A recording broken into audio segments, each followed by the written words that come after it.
I have an LGBTQ true crime, and actually, this is the Last Call Killer. And you remember American Horror Story? Yeah. So that story was loosely based, like the most recent American Horror Story about the AIDS epidemic and I was the thinking serial you were killer. talking about the hotel one or something. No, it's gay culture. Gotcha. So in New York City in the 1980s and 1990s, when AIDS was ravaging the city and the gay community, there was a killer called the Last Call Killer, and there was one even right before that. That was like they dubbed it like the bag murders or something, but I'm talking mostly about the Last Call Killer. Maybe I'll cover the bag murders at a later date, but Sure. Because that one was prior and that one was equally as scary. So a lot of the gay activists, like a lot of the gay community in New York City at this time, were really fighting to be treated equally, but also to have the police actually care when they get murdered. Yeah. Like, to be kept safe in their communities. And they failed, like, a lot. I bet. So these two murders, I think, are both of them were the bag murders and the Last Call were the inspiration for the American Horror Story thing. But with the Last Call Killer, it's kind of horrifying, like the way these bodies were discovered. Like, it's kind of classic serial killer, but like just eerie to me. The way they were found. Like, how many were found at once? You mean like one at a time or what? One at a time. So May 1991, a maintenance worker was doing something at a rest stop on the Pennsylvania Turnpike and came upon like plastic barrels with trash bags, heavy trash bags in it. And at first sight, he wasn't sure what it was. He opened it, and he said it looked like a loaf of bread until he saw freckles. What? Yeah. Oh. And it was 8 unusually heavy trash bags in a plastic barrel. Oh, no. He said it was so heavy he could barely lift it. Well, come to find out, it was the dismembered remains of 54-year-old Peter Stickney Anderson. And so the way the bodies were found was the cuts to dismember the person, like, they could tell it was surgical precision because the joints were disconnected and then it was cut, and it was done expertly, like classic serial killer, like, oh my gosh, they must be in the medical field, like, or they have some kind of butchering experience, like, because they're doing this like an expert surgeon. This was real? Yes. Oh my gosh, because they did talk like the killer in the show was like this. Mm-hmm. I did hear somewhere that they were also washed. So, like, it seemed like they would dismember the body. Almost like a legit surgery. And then wash it. Wash the body parts or something. It's so weird.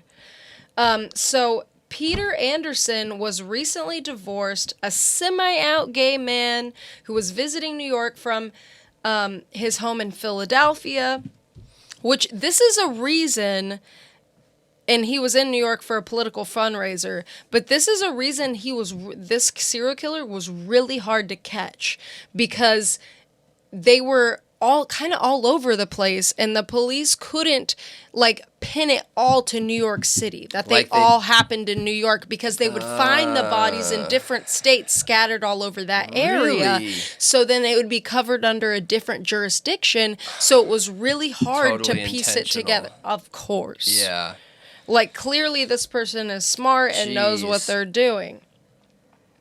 So his friends described him as profoundly depressed at the time of his visit. He just drank and never ate. Frankly, I didn't expect him to live out the year. Of course, nobody could have predicted his grim fate, but it wouldn't be long before the same fate would befall many more. And they think that there's a lot more than what's on this list, because there was like a point in 1993, which the first one was found in 1991, where it just stopped.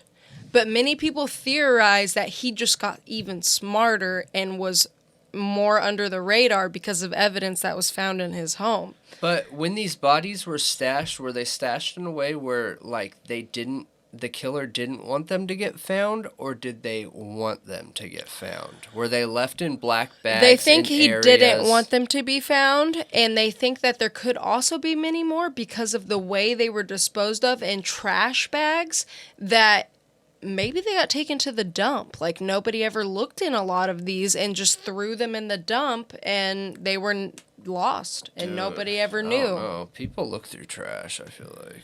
Yeah, Like, I mean, it was at a rest. Like what's in here? It was at a rest stop, and I don't know if it was like by the dumpster at a rest stop, or if he just dumped it off the side of the road, like, because that kind of matters in determining if he wanted it to be found or not. Yep. But I mean, all the other bodies were found in a similar manner. They also, so the whole time they also found these little things that kind of clued them in on little details of who he was, but they could never put together the whole picture. Like, they found medical gloves in the first man's trash bags in there with him. You know, and a bloodstained bed sheet and a saw. Why would you leave the gloves? That's... I don't know. Interesting. That is a little weird because of fingerprints. Yeah. So, anyway, the second victim was found in July 1992, so the very next year, and he was found very similarly in trash bags, dismembered, washed, and he was 57-year-old Thomas Mulcahy.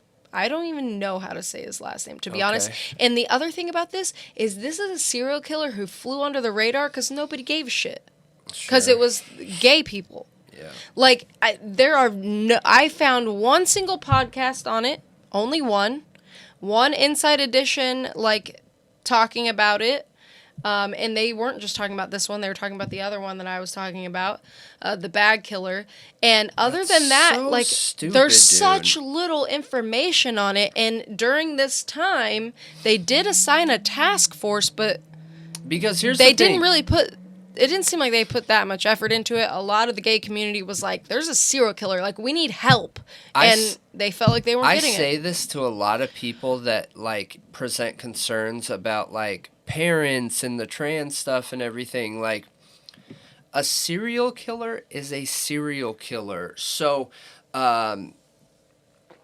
these are humans dying. But it's dumb to look at them and be like, oh, we don't really care. It's just gay people, you know? Like, whatever. I don't want them here anyways. If you took gay people out of the equation, the serial killer is still going to have the hunger to kill. Mm-hmm. So, like, even in these situations, even if you don't think that being gay is okay, you still have a reason to catch that serial killer. Because even if there were no gay people, that serial killer is going to kill people. Mm-hmm. Absolutely. Or just figure out your own issues and see all people as people. Like, come on. Yeah, right. I feel dumb saying those things, but, like, then why do we have such a big issue? Exactly. Right now? Why is our society so behind and stupid? So, bunch of cavemen. Thomas was a married father of 4 grown children.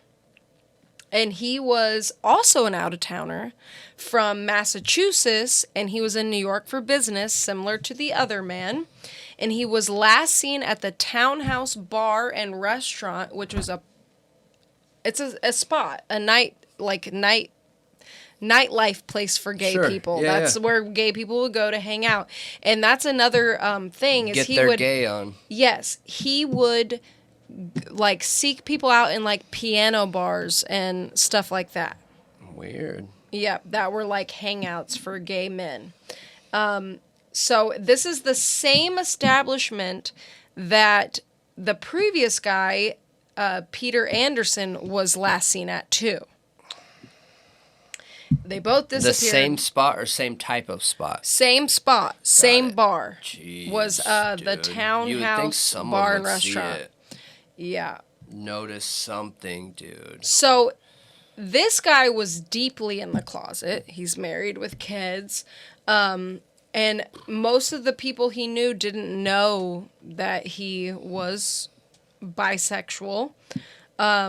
He was a family man, successful sales executive, and married for like 3 decades and active in the church. Yeah. So his murder, to say the least, and being last seen at a gay bar was shocking. Sure. Yep. Sure. So now the third victim was a sex worker, and his name was Anthony Morero. Really? And I wonder why he went I'm not even going to try to sex say that worker. in a Spanish accent because I'm making myself sound dumb. I wonder why he went sex worker. So...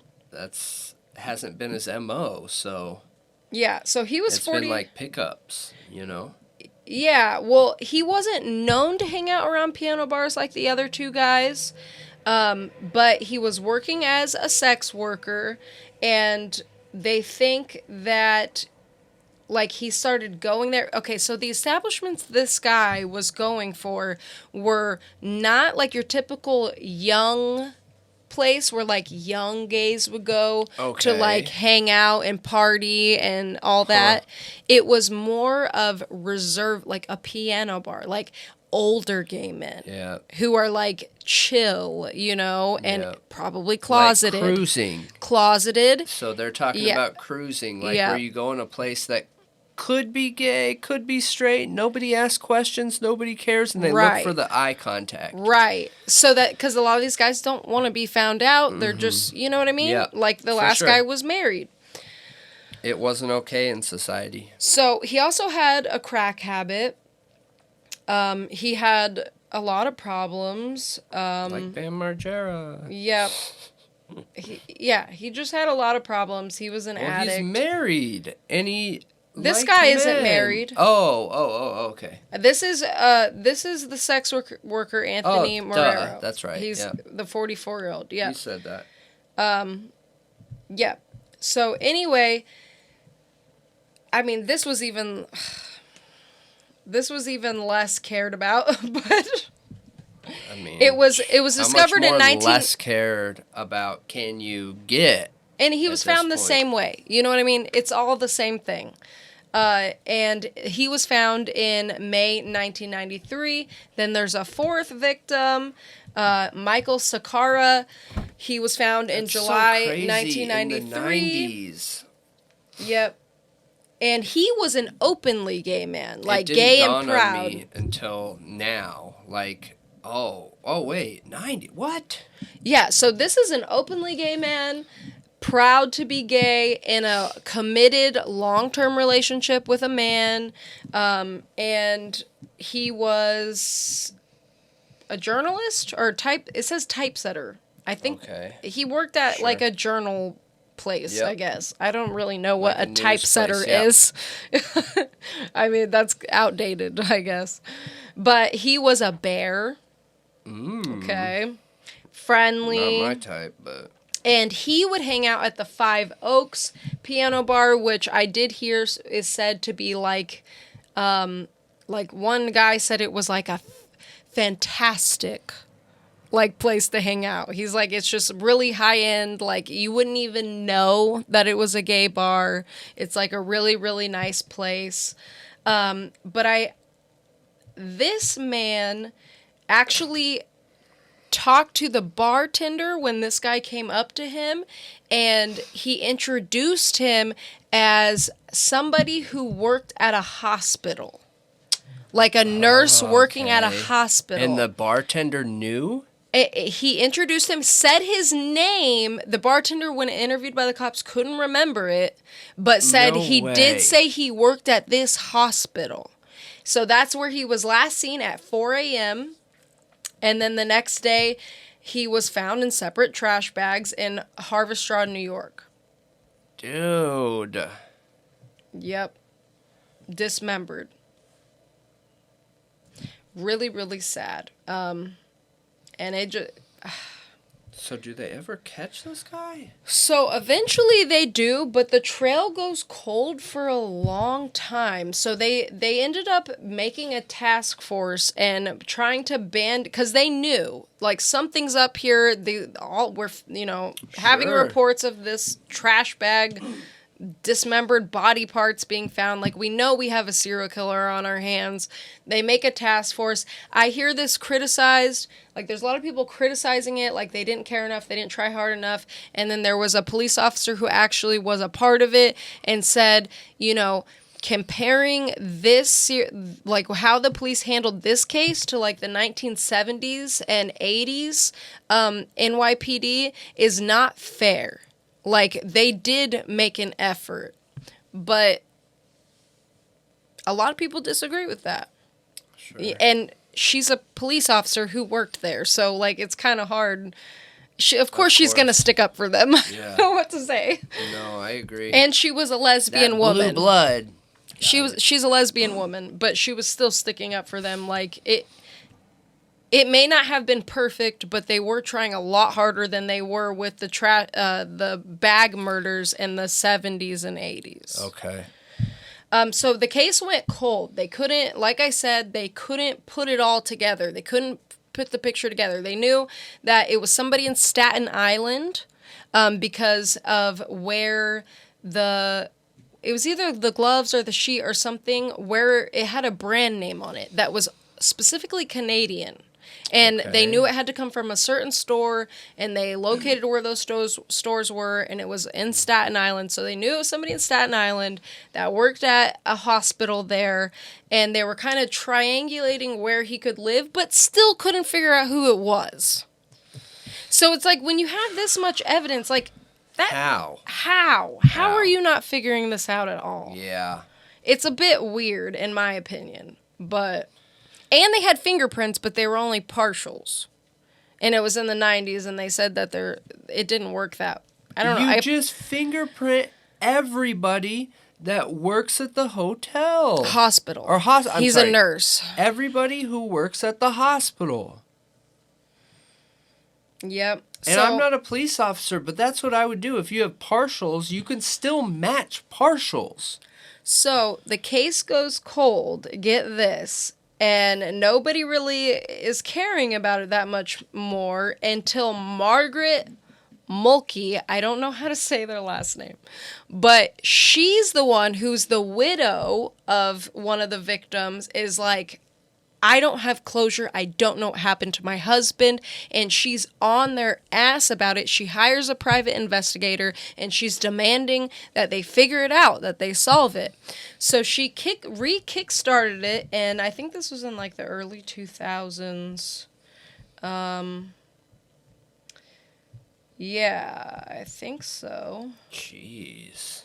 So anyway, yeah, it was over a decade.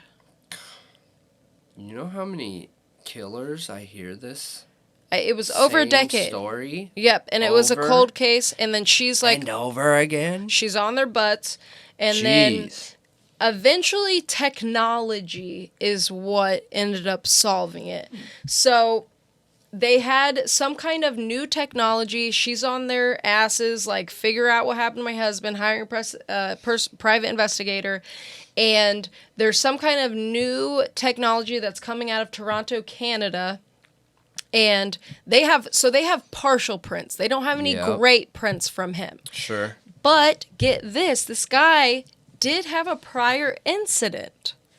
And he was fingerprinted, like, had in the system the whole time in Maine, had excellent fingerprints documented in the system because he hammered somebody to death when he was in college. Hammered somebody to His death? roommate hammered them to death when he was in college. And he was arrested and let go on that. What? He had a trial and everything. So We can get more into that in a minute. But anyway, somebody from this agency decided to, like, take those partials or retake fingerprints from the bodies and the evidence and then run it through that new system, and they found him. And his name, because I haven't said his name yet, is Richard Rogers. And a lot of people have talked about him. He was a nurse working with children. Oh, no. Oh. I know, isn't that crazy? Can it get worse? I know. That's awful. Isn't that wild? It's awful. People said he was like a great nurse too. Like, nobody suspected him at all. Like, he had neighbors come out talking about how great of a neighbor he was. I mean, and that how happens a lot nice he killers. was. It's just insane. They get off on the act, man. So they go to his home to arrest him. Most of the evidence was circumstantial. However, he was only convicted of 2 of the guy's murders, which was Mulkey and Marrero, the prostitute. He was only tried for those and convicted of those. 2 life sentences. He's in there for life. He's going to die in there. He's rotting in there. But they found in his home pictures of tons of men where he drew stab wounds. So that's the way he killed them. I guess I forgot to mention that. He would stab them in the chest, like, brutally, over and over and over, and then dismember them and all that. So, other men, then. Huh? So, they found pictures of other men. So, his Lots body of pictures count of men. is way more. They found several photographs of men, none which were known to investigators. So they don't know who they are, with stab wounds drawn on the pictures. Yeah. And they found a bottle of Versed, which is a powerful sedative. And there's been another case where he drugged a guy, started strangling him, and the guy somehow convinced him to drive him home. And that guy escaped the serial killer. What? Yeah. So once they got him, they realized that there were multiple red flags with him, like the hammering his college roommate to death. And the guy that got strangled and released, like, he's just a straight up serial killer. Like, straight up. Gosh. Yeah. He's scary, dude. He's really scary. Yeah. And it just, so the American Horror Story season that was, like, loosely based on this, it was so eerie feeling. Yeah. Like, it really helped me, like, because it really helped me get in that mind state. Like, you're in New York, you're in this, like, sexual liberation. AIDS is murdering, like, killing so many of your friends in your community. And they didn't even know what it was at first, yeah. Yeah, and people hate you, and they're like, who cares about these gay people? You have serial killers, multiple serial killers. Like, crazy. Yeah, it was. How afraid wild. They must have been. I think they did a good job. There were some complaints about that season, but they did that season with the intention of bringing awareness, and I feel like they did a really good job, in my opinion. Yeah. So. And see, he was. So he grew up in a nuclear family, had a super normie childhood. Like, nothing stood out. No family members said anything stood out until, he graduated Florida Southern College. He majored in French. Weird. That is weird. Super weird. And then the first red flag was just in 1973 when he freaking hammered his roommate to death. Like, isn't insane, that weird? Bro. So insane. I wonder if he was gay, but he didn't let himself be gay, and in order to hook up with somebody, he had to kill them after? Okay, get this. Here's the full details of that. So he was hammered in the back of the head, smothered with a plastic bag, wrapped in a plastic tent, and disposed of along a road miles from the home. And he claimed self-defense and that Spencer had attacked him with a hammer first. What? The jury bought his story. That it was self-defense, but his fingerprints were still kept on file, and that's how he eventually got found out. What? How can you... Dude, just the nature of that crime, to think that that is self-defense? Like, nobody goes that extra mile. Smothered, wrapped, and dropped off somewhere? Like, dude, who's gonna buy that as a self-defense story? Oh my god. I mean, this was in 1973, so What? Also, nobody knew he was gay. So, he worked at New York's Mount Sinai Medical Center, and he was employed there for 22 years. And he was a surgical nurse that also worked in the hospital's pediatric unit. And he cared for children with heart problems. Jeez. Yeah, he was a delicate, soft person. You can never know, though, with serial killers. Like, part of their image is that they get off on fooling people. Yeah, I mean, it says they described him as delicate, soft, quiet, and gentle. Yep. 100% of the time, always an act, dude. 100%. Dude, it's wild. And if you haven't seen the new season of American Horror Story, which I think it's still the new season, it really gives you that eerie vibe. And like this story, when I started reading it and about the bag killer, I was like, it came back. I was like, whoa, like this would be so scary to be a minority community in the 80s and 90s when a disease is killing all of you and everybody's calling it the gay disease and only gay people can get it and nobody cares about you. And like there's serial killers all over the place. And it's just so even the media wasn't reporting on this stuff. That's the worst part. Is only one journalist was reporting on it. I know. In the whole city.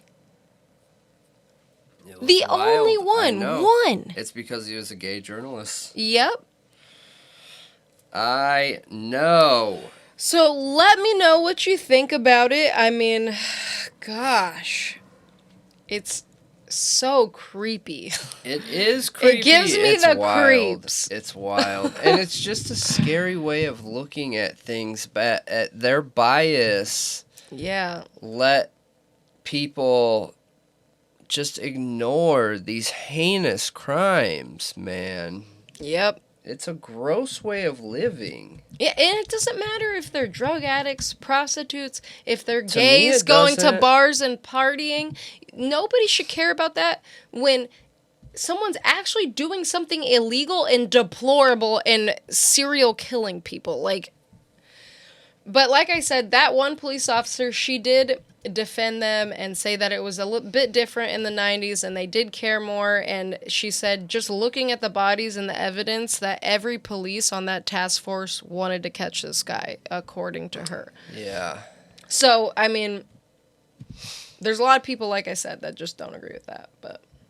And there's some people who do agree with her. I mean, I feel like I heard things that I feel like me not being a police officer, having these ideas pop up, but then again, I wasn't there. Maybe something stopped it. I don't know.